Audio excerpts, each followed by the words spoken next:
Molweni. Molweni Mzansi Afrika. Yabantu kwethu. Man ndithi man ke ndiphawule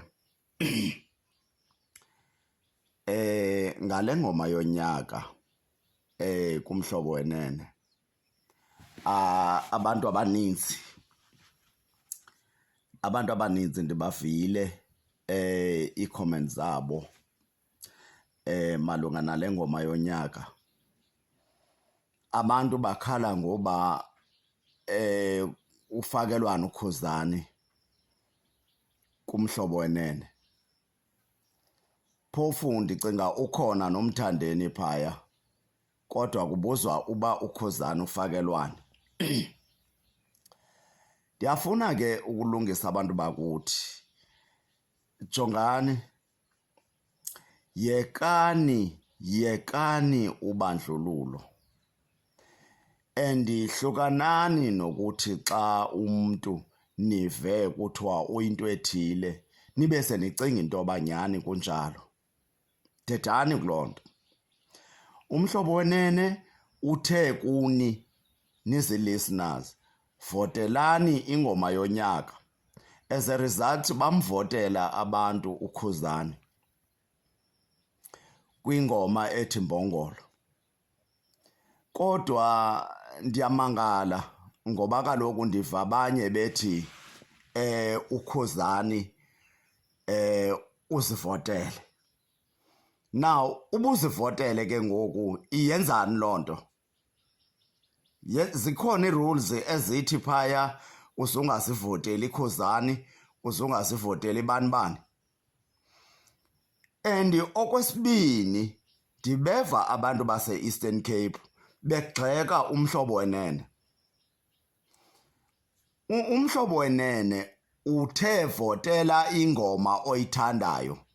Akazange atsho umhlobo wenene into bavotela ingoma KZN oyithandayo, engazange atsho bavotela ingoma yaphi oyithandayo. Uthe qha votela ingoma oyithandayo.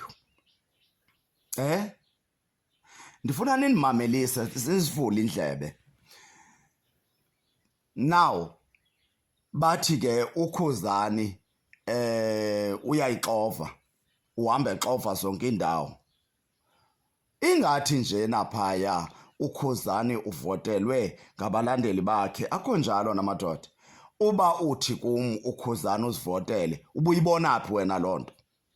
Bakhona abahlobo bami endibabonileyo napha kuFacebook bethetha le nto bethi uKhuzani uzivotele para kwathini ungathangani bra. No guys, asiyekeni, masohlukaneni nokuthi umntu uluhlobo oluthile kuba besive kusiliwa ngento ethile thina besingadibananga nayo. As a result umhlobo wenene awudibananga nalento yokulwa kwabo nge-social media pha KZN, and uKhuzani ufakwe ngabalandeli kwi-top 10. Abantu base-Eastern Cape ke impazamo yabo nansi. Masingathethi ngomlomo for ukusupporta ii-artists zethu. Masingathethi ngomlomo, masenze kubonakale. And uba ngaba siyafuna ukwenza, masenze kubonakale, singathethi nje ngomlomo kuphela. Ungababuza nangoku ubuza into yoba ubuvotile phofu wena njengoba uthetha usithi umhlobo wenene wathi usithi uKhuzani wathi fumane sibakangavote. Ngicela ke bantu base-Eastern Cape masenzeni into ekuyiyo futhi sibe nomqolo. Uba sike salinge sanomqolo, sazisupport ii-artists zethu nakwi-event, sazisupport nazo ii-artists zizimakethe kwi-social media.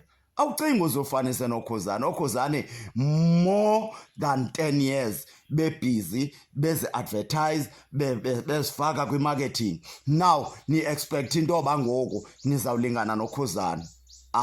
Suka ngeke. Andiyo ne-fan kaKhuzani mna. Andiyo fan kaKhuzani mna. Andiyo fan kaMthandeni. Ndingeyiyo ne-fan. At least uba bekunoba khona umzukulu bendawuthi noko ndiyifan kaMzukulu. kodwa andifuni ukuyixokisa inyaniso ethi masenzeni sibe nomqolo sizivotele iartists zethu. Mhlawumbi andivakali, masizivotele iartists zethu, masizixhase. Umzekelo ngoku uzothi hayi iartists mna ndiyasapota yase-Eastern Cape, when it comes siya kwi-account yakho kaTikTok ngeke sibone even neevidiyo zale artist othi uyayisapota. Sizofika phaya kugcwele iividiyoz zeengoma zale KZN. Andithi mna masingabasapoti abantu base-KZN, kodwa ngoku xa sele nibethiwe Eastern Cape sidiyekani umlomo. Dedani emlonyeni apha nibe banintsi apha emlonyeni. Masenzeni uba ngabe ii-artists zethu yase-Eastern Cape sifuna ziphumelele. Asizuvele ziphumelele nje zingakange zimakethe ibrand zazo. Ibrand yakhiwa bazalwane, yakhiwa kanzima ibrand. Uyema ume uzama ukwakha ibrand yakho. Na ufuna undixelela into yoba uzothi umuntu onabalandeli abayi-20 ucinga into yoba xa ingena kulaa competition uzophumelela? Ayikho njalo bantakwethu. Ndizixelele ii-artists zase-Eastern Cape ndiyazithanda kakhulu, ndiyazisapota kakhulu, kodwa uba ngaba abakayenzi le nto siyithethayo, bamakethe umculo wabo, bazithengise, barejiste umculo wabo online, baqhubeke benze umsebenzi omhle, sizobalandela abantu nebenza umsebenzi omhle. So diyekani ke ngoku into yoba niblame umhlobo wenene, bra wathi umhlobo wenene, kodwa niyayazi into yoba nina kuqala kange nizisapota iimvumi zase-Eastern Cape. Nizisapota phi? Benizisapota phi iimvumi zase-Eastern Cape? Nithetha into engekhoyo. Ngokungathi ngoku na kusobe kukhona le nto yale competition kumhlobo wenene benivele nisisupport. Singaya kwiividiyo zakho, singaya kuFacebook wakho, sawufika kungekho kwa-artist kodwa uthi uyasapota i-artist. Uzisapota njani i-artist xa unjalo? Man, masithetheni inyani. Dedani emlonyeni, yenzani, masenzeni ngezandla ezi, senze izinto zibonakale, singabikho apha emlonyeni kuphela. And sehlukane nobandlululo. Umntu wase-KZN ngowalapha eSouth Africa, umntu waseMpumalanga ngowalapha eSouth Africa, umntu waseKapa, Western Cape ngowalapha eSouth Africa. So yiyekeni nje into yobandlululo, nibe nisixelele ooni nithethe into ezingekhoyo. Sithi mazisapotwe iimvumi zethu zikaMasikhandi. Nathi into esiyitshoyo, uba uyazisapota sizoya kwiividiyo zakho, siyobona kwi-akhawunti yakho kaYouTube, siyokujonga kwi-akhawunti yakho kaInstagram, siyokujonga even phaa kuTikTok, siyokujonga kuFacebook. Sizobona apho uba uyazisapota iimvumi zase-Eastern Cape. Ungathethi njengomlomo kuphela.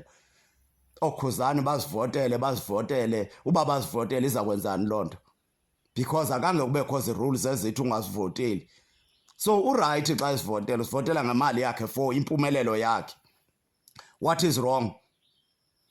And umhlobo wenene akazange mention into yoba asizifuni ii-artists zase-KZN. Akazange atsho uba sizifuni ii-artists zakwezinye ii-province. Kangayithethe loo nto umhlobo wenene. The votela ingoma yakho oyithandayo yonyaka ubufuna into yoba kuphumelele loo ngoma. Nangoku ungafumanisa abantu abavotanga. Bezibacela apha sithi nanku uTenza ukhona kwi-top 10, bekumele into yoba uTenza simvotele. Nangoku abantu bathetha nje, ayikho kwayiloo nto abayithethayo. Hayi maXhosa nisixakile nayovotela okhuzani bayenzile i-relationship yabo nabalandeli babo. Not now, long ago. So ii-artists zase-Eastern Cape mazizifake kwimarket, mazibe mninzi kwi-social media, kooTikTok, kooInstagram, kooYouTube, kooFacebook. Mazibe ninzi, zithengise umculo wazo, bawurejiste online. Danko, asizuphinde siyithethe enye into.